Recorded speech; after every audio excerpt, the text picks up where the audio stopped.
So this guy named Wubby showed up on my feed, most likely because I'm pretty into the watch algorithm, so that's probably why. It's a video or it's a stream clip about fake watches, and I'm wearing my fake Rolex Explorer right now. Okay, there we go. This is what's known to people in the replica watch community as a shitter, which is a cheaper version of the nicer. There's basically two avenues. There's a lot of stuff in between, but just so you have a good idea. There's the lower end market, which they call shitters, right? Those can be anywhere from like $50 to $100. If you pay any more than that, you're getting ripped off. They're fine. They're okay. Some are better than others. There are some that are really crappy. They're not really trying to be, exact copies. They're just trying to pass off. There are some that are lower than that. The ones that don't look anything like a legitimate watch. They're kind of they just slapped a logo on. But we're not talking about those, okay? We're talking about ones that are actually legitimate watches and that sort of thing.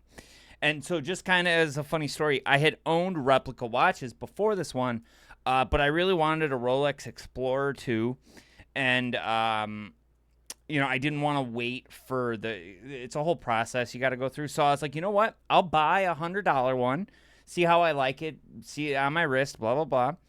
And, I'll go from there. If I like it, I'll buy one of the more expensive ones. And just kind of I have an eye for that sort of thing. With watches, it's incredibly hard to tell, but with other stuff, if it's a fake Supreme stuff, it's pretty easy for me to tell if something's fake Supreme. And if it is, it drives me insane, right? So, if I were to buy a fake Supreme shirt, I would wear it, and then, I would notice, oh, the S and the E is messed up, and eventually I wouldn't be able to wear it. So, just as a kind of a baseline, after I bought this, I have attempted to find stuff, and there is stuff that's different. Make no mistake about that. But I told myself, oh, I'll buy a good one when I can. It's been about 3 years that I've owned this watch. I wear it not every day, but pretty close to every day. This is my daily wear, and I love it. I love it to death. It thank God, has not broken down on me. It's got a handful of nicks, nothing too crazy, but I love this watch to death. I don't plan on buying the more expensive one. We'll see what happens if it ever breaks down. Sometimes the luck of the draw just means you end up, it works for a couple months. Most watchmakers will work on this watch. The movement that's inside, the thing that powers the watch, is still a pretty standard movement. So there's even within the community, there's even replica watchmakers who will knowingly work on replica watches. But we'll see. As of right now, I love this watch. Like I said, I was literally wearing it today. It's one of my go-tos. Another one of my go-tos is my Omega Seamaster Spectre 007 edition. So just as another quick thing, James Bond, the game GoldenEye. Some people will probably recognize this one. This is not a replica watch. This is just a cheap toy. Come on. Get in focus. There we go. If you ever played the game GoldenEye, you'll recognize this. I got this when I was a child, when I was about 7 or 8 years old. I wore it so often, right? And I've held onto it forever. It's one of my most prized possessions. It's a cheap little toy watch. I haven't replaced the battery in it. One day I will. And I'll wear it if it works. But anyway, so Omega is, the James Bond's watch of choice as of the Pierce Brosnan era and Daniel Craig era of James Bond. And this is one of the first ones, replicas I bought. This is one of the higher end replicas. Just coincidentally, I don't know why, but There are a handful of watches that they call super clones, which they basically say are 1-to-1 copies. That you almost can't tell the difference. And this is one of them. It's another watch that I love very dearly. The only reason I don't wear it that often is because this is like my nice watch.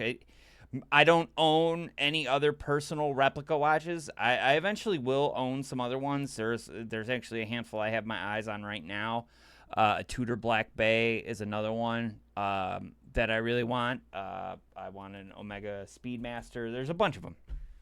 But anyway, we're going to watch this video and kind of talk about it. It's an hour long. We're not going to watch the whole thing, but, we'll just kind of skim over it, and I'll kind of give my commentary on it a little bit. Bro, the fake watches rabbit hole, it really gets to a point where, like, you should probably buy a fake watch instead of a real one. They're like, I forget what they're called. They're like super fakes or something. They are super clones. So good.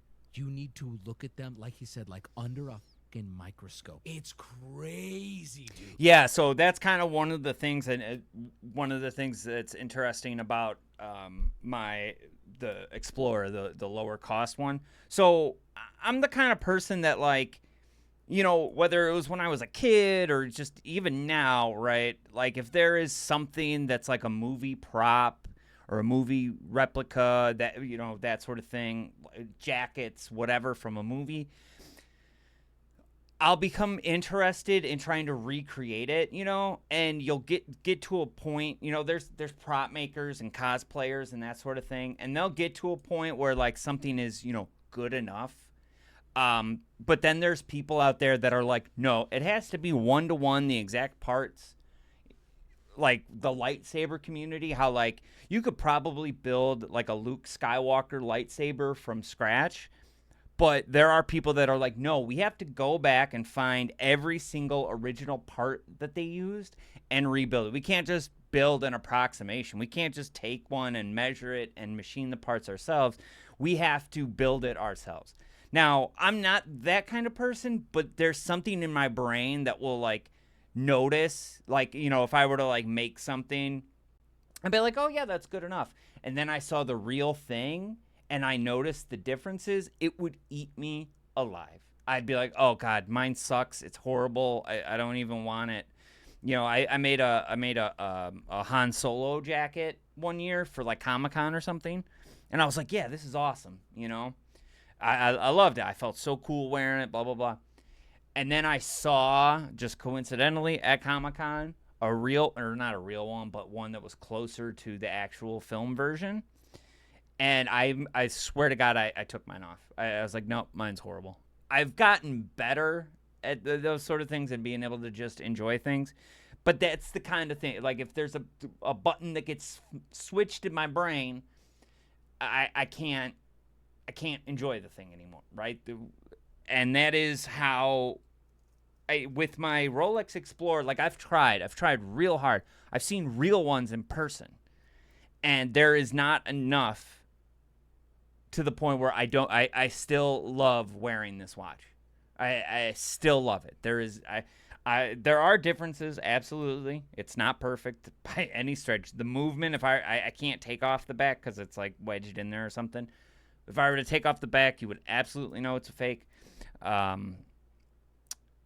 People talk about the Cyclops, the date dial, where it's like mirrored differently. Like, that might be, but it doesn't bother me enough. Whatever you think is the limit of copying of Rolex or whatever, it's beyond that. Like, I watched a video of a side-by-side versus a real one, and we're talking like micro etchings on the side. Like, these micro etchings aren't here, but they're on the real one. I'm like, what is you can't even see it with your own eye. Fake Rolex comparison. What are they called? Does anyone know what the real fakes are called? The super clone. They're called super clones, bro. Yeah.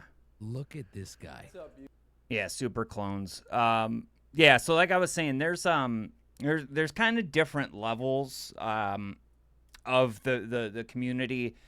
It gets way more complex, but yeah, there's basically shitters, what a lot of people call them, and those are your like $100 watches. They don't do much to like obfuscate the fact that like the movement is fake. Like in this one, if you were to open it up, it doesn't look like a Rolex movement. It's just a good enough approximation, right? And within that, there's all sorts of different. There's like the super cheap watches that like don't even look like a legitimate Rolex reference number. It's like just some crappy watch with the name Rolex put on it. That's not what we're talking about, right? Up until like the $150 range, you're gonna get like a decent enough watch, right? There are some out there that are not good, right? And they're very like not good approximations, but there are a ton of sellers out there that sell really good versions of those $100, $150 watches. So much so that there are certain factories and certain manufacturers that become well known within this community of people that are known for their quality of watches, right? And then when you move into the higher end watches that cost $400, $500, $600, $1,000, these super clones that he's referring to, there's a handful of factories that are like the best of the best, right? And the quality control is never going to be as good as, high end Rolexes. But Clean is one that makes, it's called the Clean Factory. They make very, very good high-end Rolex replicas. VSF is another one that makes really, really good high-end Rolex replicas. Obviously, Rolex is one of, if not the most popular watch to be counterfeited. Omega is another one that there's a hefty amount of counterfeited watches out there. And I don't know if it's a coincidence or whatever, but Omega seems to be the one that they get the easiest correct, right? It seems to be the one that has the most accurate versions. But the Rolex ones are very, very good. Like I said, I mean, even my $100 one is a watch that I absolutely love. I love it to death. YouTube. Today we're going to be looking at the Rolex 126. Which one's real? I mean, the Submariner is one that is, again, it's highly replicated. It's got to be, if not the most popular, one of like top 3 replicated watches. For me, when it comes to watches, like I said, generally speaking, I'm an idiot when it comes to telling a fake from a replica. I see these posts all the time where people are like, oh, is this one real? And people are like, it's fake, it's fake. I'm like, I don't know what the fuck you're talking about. That being said, there are things that get pointed out and you're like, oh, okay. From this standpoint, there's nothing that's... there's not much. I would start looking at the arrow indicator. Sometimes this gets misaligned, right? And so it's kind of off center. But obviously in a video at like an off angle, if it's moving, that's incredibly hard to tell. The writing like is usually kind of a dead giveaway. The Cyclops, like I mentioned, as a matter of fact, that's going to be what I'm going to go off of. I'm going to say this is the fake. I'm going to say this is the fake because the Cyclops is magnifying. The way it's magnifying the date is like, I guess, bubbly. It looks like it's kind of bubbled up, I guess is the best way to explain it. Whereas on a real one, it just kind of looks zoomed in. I don't know. But that's usually a dead giveaway. So I'm going to say this left side is the fake one. This is absurd already. 610 LV, green bezel Submariner, or Starbucks, or... I believe, now, Rolex guys, which I'm sure there are many in chat, because they're just everywhere. Rolex guys in chat, correct me if I'm wrong. This only is going to copy the look, right? They're not going to get the quality and time-telling ability, like the lifelong lasting, if you treat it right, it'll be passed to your grandson type watch. They're not going to get that. They copy the entire movement, and do they achieve... Okay. But do they achieve the level? The 3 is slightly different. That is true. How? So, no, right? The level of quality control, does not exist. For obvious reasons, right? that being said, there is no reason, generally speaking, that you can't service a watch. A watch should be serviced every handful of years, just to maintain its accuracy and that sort of thing. So generally speaking, yes, right? There's outliers, and it's kind of one of those things where it's like the luck of the draw. But the movements in the higher end ones are there to replicate what a Rolex movement looks like. A lot of them even use genuine parts. So if you were to go and try and replace parts in it, you would just replace it with Rolex parts. There are people within the replica watch community that will buy a replica and then go further and replace even more with replica parts so that it will last forever. Generally speaking, if you were to buy a $500 clean factory Submariner and spend another, I'd say about $1,000, you would have essentially what is a Rolex Submariner. And then the other thing he was talking about was the time telling ability. Mechanical watches, automatic watches aren't specifically known for like their accuracy. Even the best watches will lose time. Now, if it's a brand new watch or a freshly serviced watch, it's not supposed to lose or gain on average more than a second a day, right? Which is still very good. But you're never going to beat like an Apple Watch or a digital watch in terms of accuracy, right? That's not really the reason you own a Rolex or, a mechanical watch. Like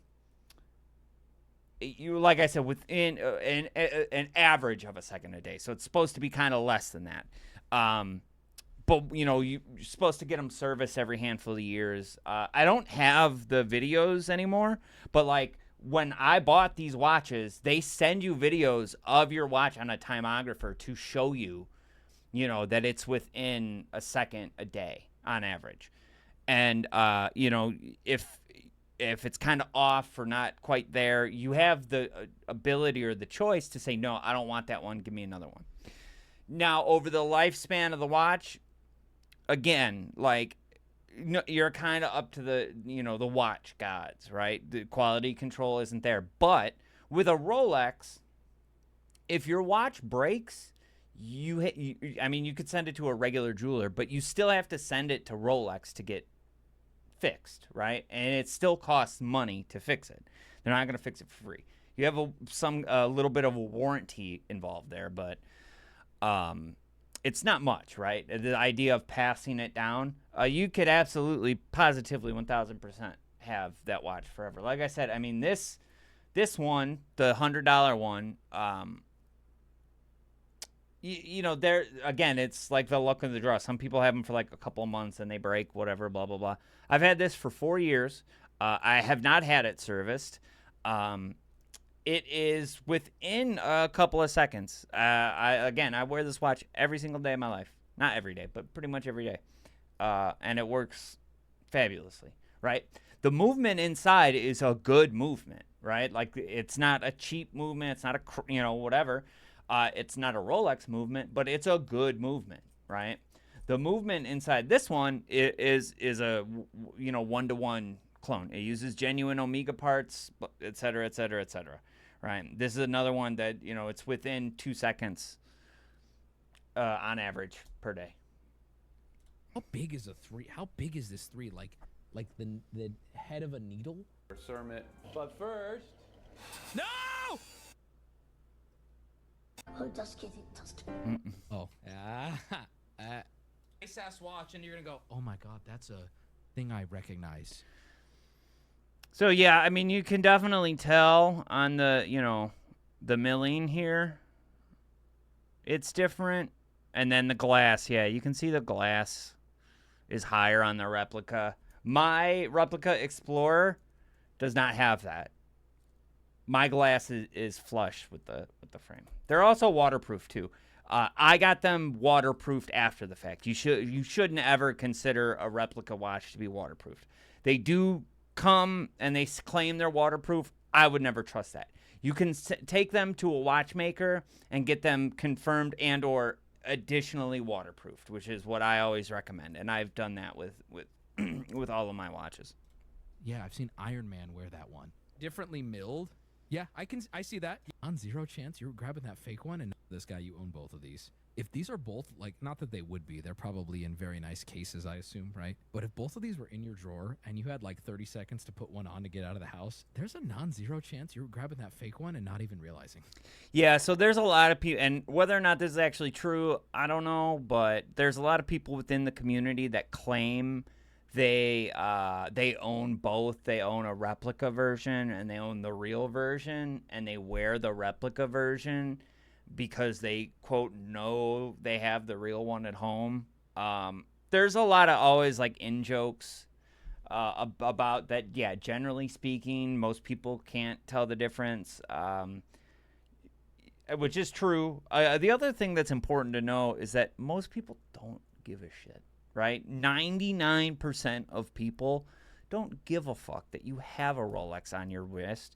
They don't even comprehend, like, oh, you have an expensive watch. They probably think an expensive watch is like $1,000. You know what I'm saying? They don't like, oh, a $10,000 watch. And even if they did, they don't care. They don't care. You know, there's like 1% of the world probably that cares, right? And of those 1%, right, you're never gonna run into those people. Most of the people within the replica watch community will willingly tell you that their watches are fake, just like I did. Like, I've got no qualms about telling you that my watches are fake. If people ask me about them, I tell them they're fake. I don't tell them they're real. There's no reason for that. There's kind of like cardinal rules within the replica watch community, and one of them is don't try to pass your watches off as real. There are some people that find the communities and do this anyway. They usually get laughed at and clowned at, but the more mature people within the community don't do those sorts of things. Which is kind of fucking insane. These watches do exist. As you can see, the crown is just as good, if not better somehow. So they have the same manufacturing. It's more technique dense. It's more dense. The as dots. Rolex. Since we're Yeah, that used to be one of the things that they used to not be able to do. You can't even see that. It does exist on mine. I thought for a long time it didn't, as a matter of fact. And I was like, oh, that's kind of a bummer, but it is what it is, And then one day I was looking at it and like the light hit it a certain way, and I was like, oh my God, it does have the laser engraved crown at the bottom. I know it's blurry. I'm not going to care about that. Oh, well, it is what it is. But yeah, down at the 12, it's there. And it's perfect, right? It's so hard to see, man. It is so hard to see. I can't even see it right now. I'm like trying to bounce the light off of it, and I can't see it. I gotta hit it just right. There we go. I got it now. But that used to be a thing for a long time. They didn't even bother to replicate that, and obviously now, even on the $100 ones, they do it. So. We're already close to the bezel. With any rotating bezel, we like to do a bezel ASMR, so here's that. Let's hear what the authentic sounds like. Ooh, that's nice. That's deep. A I replica? like that. A little higher pitched. So I obviously don't have a real one to compare mine to. This is my Omega. I don't have a Rolex with a rotating bezel.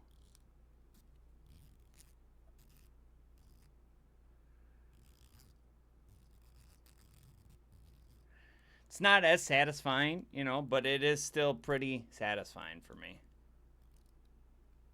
I also don't rotate the bezel that much. Like, I don't use that function on my watch that often. So it's I'm really nitpicking to fucking say it's the same watch.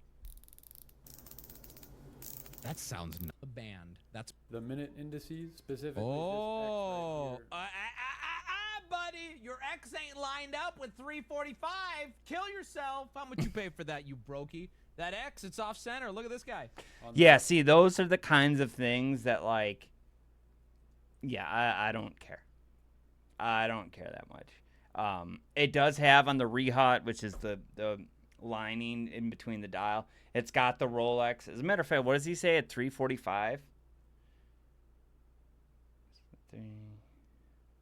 So right, the one under the dial. Authentic is lined up perfectly. Oh yeah, mine is off center. Wow. That's crazy, dude. That's not something I would have ever cared about. Replica. The X is not perfectly in line with this minute Furion, marker. thank you for can the 5. investigate the Appreciate other you. letters and you'll Uh-oh. The O. I mean, the replica one looks pretty I mean, it is off center a little bit. Yeah. All right, let's see. So that, okay. So the O. Yeah. Oh, yeah, mine's way off. Way off. Mine's, I would argue that mine's even farther off than their replica one. It's like literally at the end of the O. Oh, look at that O. Not all of them are This perfectly is- centered to Bro, the this minute is so indices. nitpicky. It's It's disgusting. not as simple as looking at the dial, looking at the font. They are achieving a black lacquer Rolex subdial better than I've seen in recent years. Videos like this probably fuel their knowledge of what they need Then what are we doing here, man? to improve. In reality, they're never going to achieve 100% accuracy. The factory's not in Geneva. They don't have Swiss standards. They're trying to make something as close to this quality as they can at the lowest cost that they can do it. The next thing we're going to be looking That's at true. is the I mean, it's important to remember, though, that Rolex has an incredibly high markup, right? Like, I couldn't tell you what the legitimate, like, value of that kind of watch is, but it's not $10,000, right? It, maybe a few thousand, right? There are some like Seiko's, Tudor. So Tudor, if you don't know, Tudor is basically Rolex. It's an official Rolex brand, but it's a lower form of a Rolex. Those are a couple of $1,000, $3,000-$4,000. They've gone up quite a bit in the past couple of years because the watch hobby has kind of seen a boom a little bit.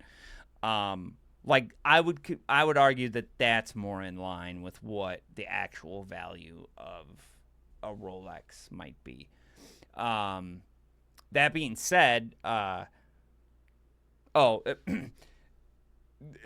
whole Swiss made thing, like there are parts of that are not like accurate. Like I think it has to be assembled in Geneva, but the parts are made elsewhere, right? So there is a certain amount of parts that already come from China, right? It's still assembled in Geneva, and it's assembled by incredible artisans, right? There's no mistake there, but case and bracelet surface finish. The Submariner is very different. Sure, dude. I mean, I don't think what he's saying is false. I think at a certain point that there's just things you're not going to be able to achieve that's going to undercut Rolex enough, right? The Daytona and the Datejust. I mean, there are people that don't care, right? Right on the on the one side of it, there are people that really, will just buy fake watches and it's good enough. But then there are people who it doesn't matter. It doesn't matter how close it is. Blah blah blah. A genuine Rolex is a genuine Rolex, and there is absolutely nothing you could do to tell them. You could probably flip flop them, right? So you could take you could take a real Rolex and a fake Rolex and flip flop them and tell a person, hey, the fake Rolex is the real Rolex and the real Rolex is the fake Rolex, right? And show them to them and be like, which one do you want? Do you want the real Rolex for $10,000 or do you want the fake Rolex for, and I can almost guarantee you they're just going to pick the real, but the fake Rolex and pay them more money because they're being told it's real. You know what I'm saying? So Rolex is in no way, shape, or form, in danger of being undercut by these, right? Most people, right? Like as of right now, I could never afford a real Rolex, right? Even the lower end ones, right? Is a crazy amount of money to spend. I could, if it save my money or whatever to spend like $2,500 on a watch, that's reasonable, right? That's a believable thing, right? $10,000, $15,000, $20,000, no way, right? So you're not cutting into Rolex's customer base. If anything, you're cutting into like Tudor's customer base or like Citizen or Swatch's customer base, right? Those are the people who are getting stiffed on this, right? They're also Swiss and Omega are the same company, but doesn't matter. because it requires lapping polishing. If you look at this 9 o'clock Wrong? side of the Then why isn't it happening? watch, in this case, there's a special process requiring lapping polishing, which basically determines how flat and how polished your surface They're getting is, there? and I think he's saying, but they'll never be able to make 100% the same, right? it keeps your. I find this interesting. I find this fascinating too. What even makes a Rolex worth 10K? I don't know. Someone who knows watches should definitely answer. If I had to answer based on what I know about everything luxury, there's two things. Quality, what it claims to do, it does it very well, and name, the brand. Both are a combination, and you Yeah, it's mostly the brand, right? I mean, there are certain things, but generally speaking, like I was saying before, the movement, right? Like a Rolex is no more accurate than a Seiko, right? Because again, it's like a mathematical thing, right? A second is a second. You know what I'm saying? So now that movement can fall out of time or run fast, that sort of thing. But mechanical watches are designed like that. That's just how they are. That is accuracy is not a telltale sign of a quote unquote good watch, right? The complications are, I mean, the inside of a watch is incredibly complex. Like, it gives me anxiety just looking at it. But it's 1,000% the name, right? The case in point, right, is Tudor, which is, again, Rolex sister brand, right? That sells watches at a fraction of the cost because it says Tudor and not Rolex, right? I personally prefer the look of Tudor over Rolexes, right? So a Rolex Submariner looks like this. Okay. I like a Submariner, right? Don't get me wrong. It's just not my favorite watch. As a matter of fact, I prefer an Omega Seamaster over a Submariner, to be truthfully honest with you. That is the watch I prefer. Look at this. It already brought me to the fake watch website.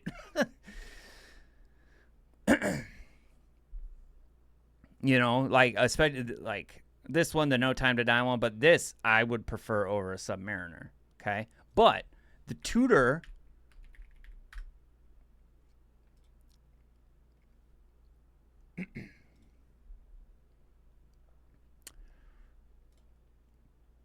is a watch that I prefer over the Submariner. That's just me, right? I mean, I do prefer the hands on a Rolex Submariner. I don't like that little square kind of look, but generally speaking, I prefer a Tudor Black Bay 58 over a Rolex Submariner. Okay? But that's, just me. That's my personal opinion. It's just kind of how it is for me. GMTs and that sort of thing. Like, this is gross. The with the gemstones. Like, I don't like that. I don't like iced out watches, that sort of thing. Precious metal watches. So most of these watches are all stainless steel, right? That's not incredibly, it's a strong metal, but it's not an expensive metal, as opposed to something that like this, the two-tone that actually has gold in it, right? That's obviously going to drive the price up.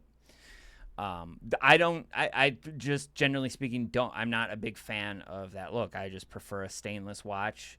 A gold watch with a leather strap, is like a fancy kind of thing. That's a different story. But yeah, like these ones, no, I don't like those at all. I think they're disgusting. That's just me, though. Just me. You could put percentages on either. edge is sharp. If you polish it, distance between each point, and there's no discoloring because I'll be honest, that is the biggest cot of the whole guys in chat. Can you tell the difference? And is it obvious? Dwayne's saying yes. I have a Rolex, but I'm not autistic about it. It was a dream of mine when I was a kid, so I got one when I can afford it. That's kind of fucking cool, dude. It was $4,000 when I got it. And it's worth about $8,000 now. That's fucking awesome. Good for you. Yeah, that's another interesting thing about it, right? Is the value proposition. Generally speaking, watches hold their value incredibly well, right? So, if you were to buy a watch today, the odds are it's going to go up in price.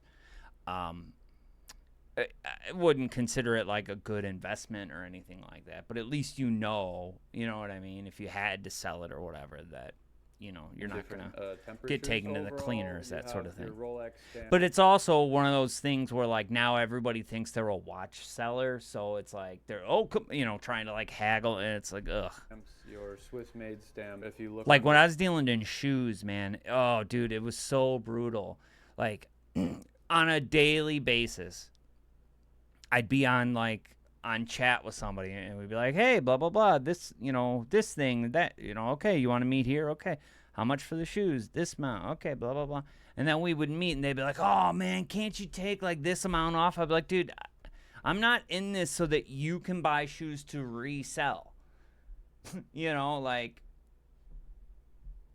if you don't want the shoes to wear, don't bug me. And then like I would just walk away. They'd be like, come on, really, you're gonna walk away? It's like, yeah, man, because we agreed on a price before we came out here. We did all of that so we wouldn't have to waste our time. And now you're out here trying to haggle me. The height of the letters or the thickness of the letters. Dude, there will I be can see the difference between these barely. From the standpoint of Yeah, that's another on the band. You can really tell the difference on mine, but I don't give a shit about that. That doesn't bother me. you going to a dealer and saying, hey, I'm interested in this watch, and having it in front of you. Another thing that I haven't heard them really talk about either is the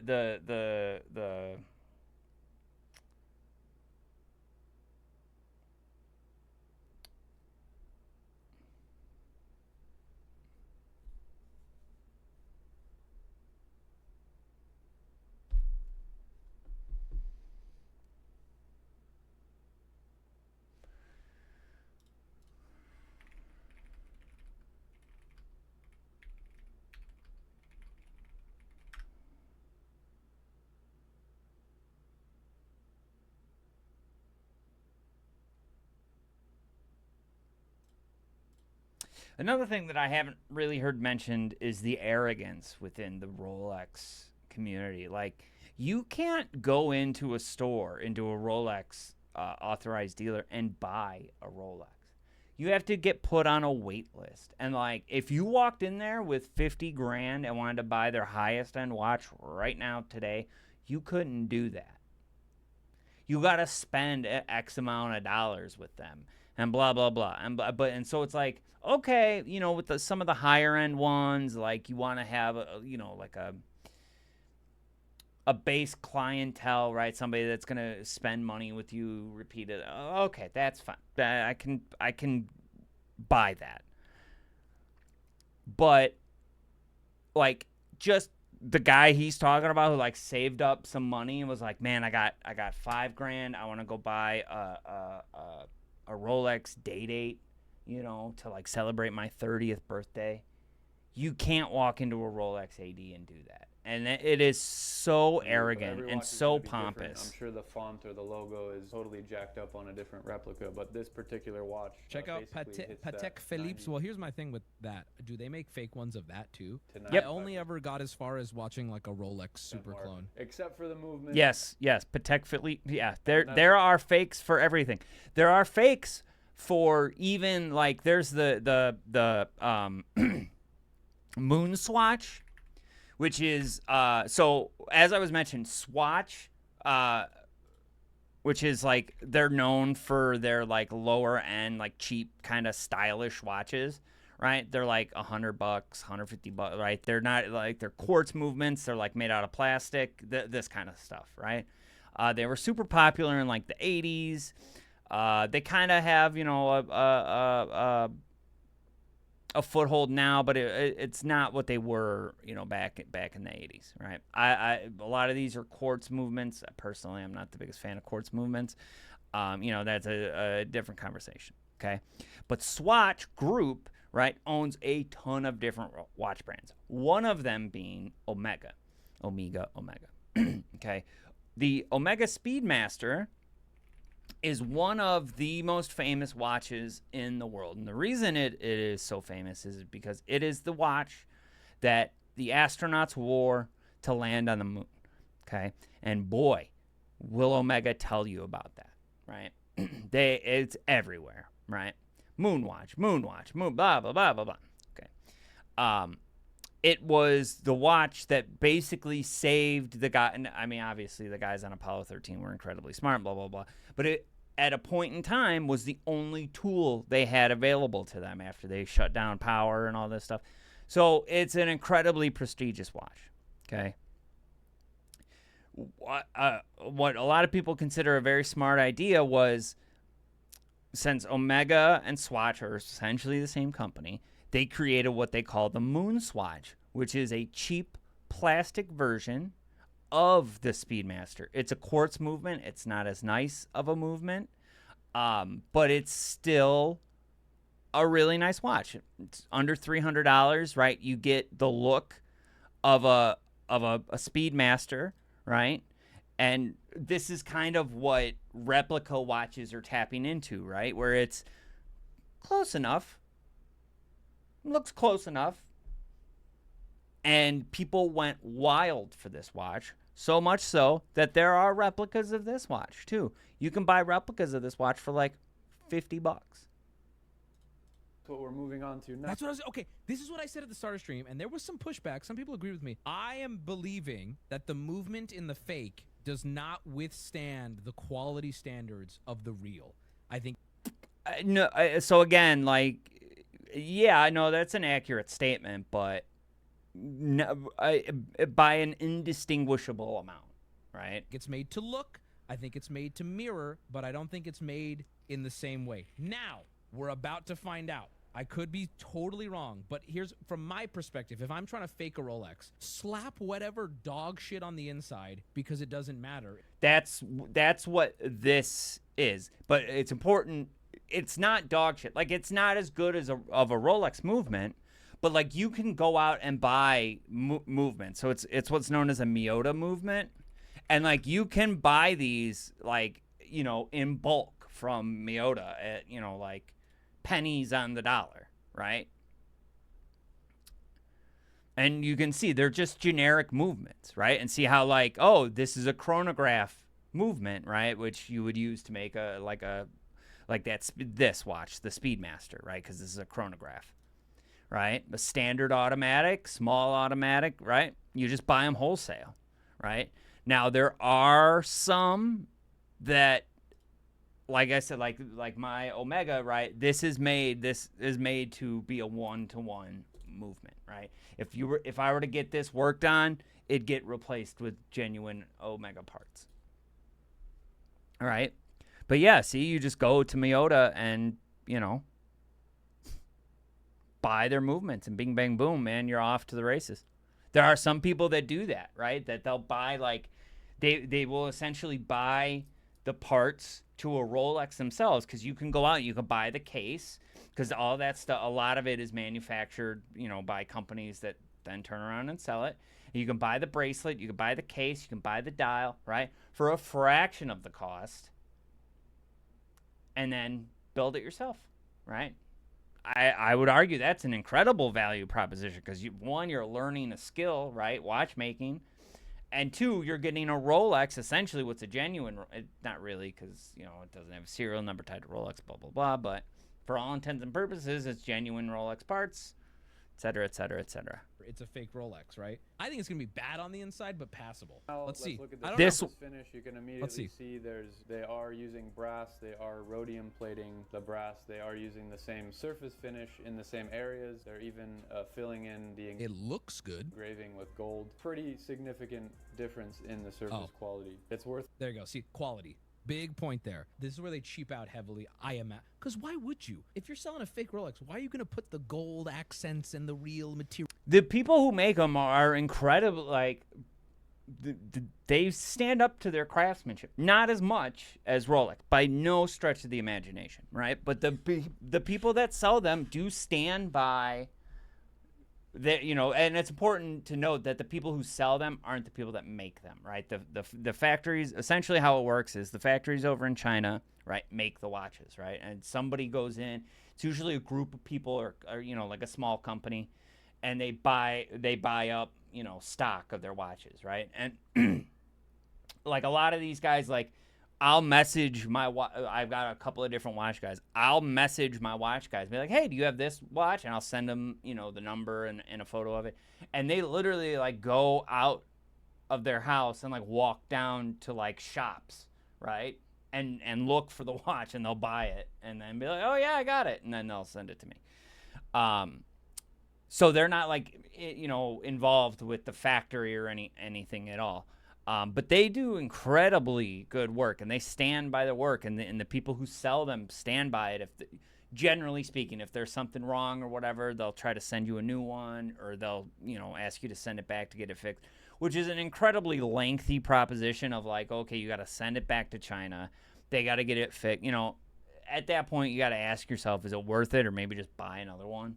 That sort of thing. Like, me personally, like, I would rather, buy one of these like 10 times over. Well, I don't know about 10 times over, but a couple of times over. But,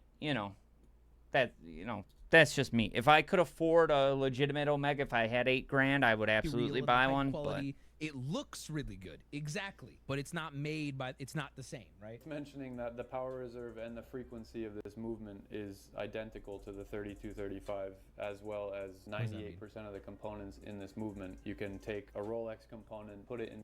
Ooh, damn! They got this shit locked the fuck The down. fake, This is and better it than I thought. will most likely fit. Is it the same because they're quality? reverse engineering this movement, but the balance and hairspring, that's always what you want to look for. In all cases, Rolex uses parachrome, blue hairsprings. They all have Breguet overcoils. That means that the hairspring has two planes and the upper coil is very noticeable. The blue parachrome color is very noticeable. It's much more vibrant. You can see in the replica, the blue is very dull. I think they're taking a standard hairspring alloy and somehow coloring it blue. The hairspring is blue really as an homage to the steel blue hairsprings that Are watch girls real? Authentic watch from Yes, watch girls are real. a fake one. This is not only an issue for those who work or deal with Any watches on watch a girls day-to-day in this basis, chat? but Kind of a especially unicorn. For those who are new to the hobby, No, they're not unicorns.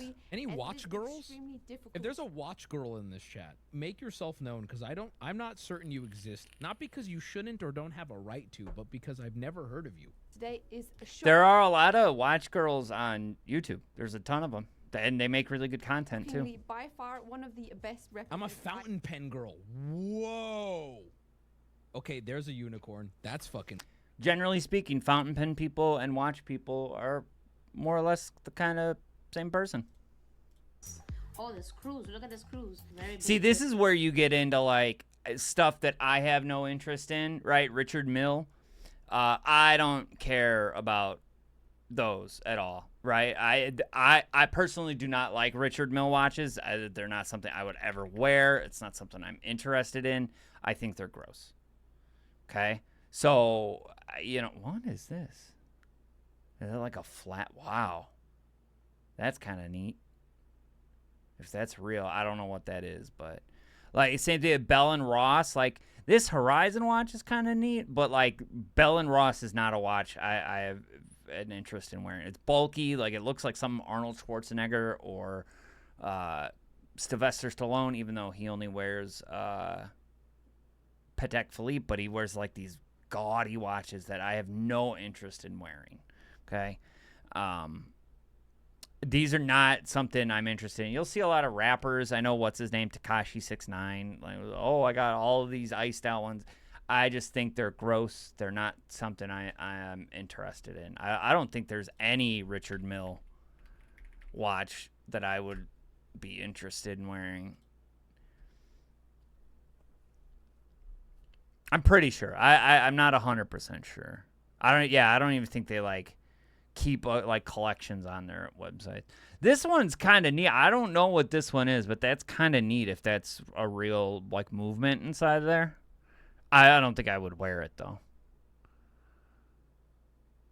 See, like, ugh, dude, ugh, no, thank you. This is kind of okay. Again, it's not something I would purchase. That one's, not terrible either, but there's 1,000 different watches that I would want. So when it comes to like Richard Mille watches, those are faked too. it's not something I'm interested in or care about. My understanding is they're not particularly that well they're done, supposed to. but it's not something I care about all that much. Is it? I noticed that too. It's just manufacturing wise, I don't think it's a good copy. Which one's real? Which one's real? This one is fake. It's very thick. I mean, those are like very obvious. Oh, the screws. Look at the screws. Very big, very thick on the back and also on the front. The feeling is just completely different. It's horrendous. Because of this. What is all this? What is all this jibber jab? What are we doing here? Why are you giving me? What is all this? Skeleton watches are cool. I've never seen one that you can see your skin through. Oh my god! All right, boys, you guys want to go in with me on this? Are you fucking kidding me? Oh my god! Yeah, Jacob and Co. That's another one I don't care about. I think they're gross. They're not. You know, to me, it's just like, oh, dude. Like this one, I forget what this one is called. It's a neat like design and a neat idea, but like again, it's not something I'd ever wear. Like, you know. Yeah. Oh, yeah. It's like a Bugatti one or something. That one's kind of neat, but you know, just because I like Batman or whatever. Yeah, the Tourbillons, like they're neat watches. You know, make no mistake, but not for me. Oh my! This one is somewhat cool, right? I've seen this one where they have the roulette wheel on it. They've done this a few times. It's kind of neat. Like it's kind of cool, but not Does it something actually spin though? I'd never wear it. You press a button and it spins. How much? Please, bro. Please be like $300. It's ugly as fuck, bro. It doesn't even matter if it's ugly. 300,000 maybe. More than a house. Like it doesn't even matter. 200K. Yeah, that's what I thought. That's what I thought. That is actually so. It is horrible. It is ridiculous. It is stupid. Like I'll look at my camera to. Anywhere. It's like if somebody who had swap meet material. Yeah. See. Oh God. Yeah. Sylvester Stallone and his collections. Oh, dude. Ugh. Ugh. No, thank you. All right. Well, I feel like that was enough. But yeah, you know, if by some chance you have any interest in the fake watch world, hit your boy up.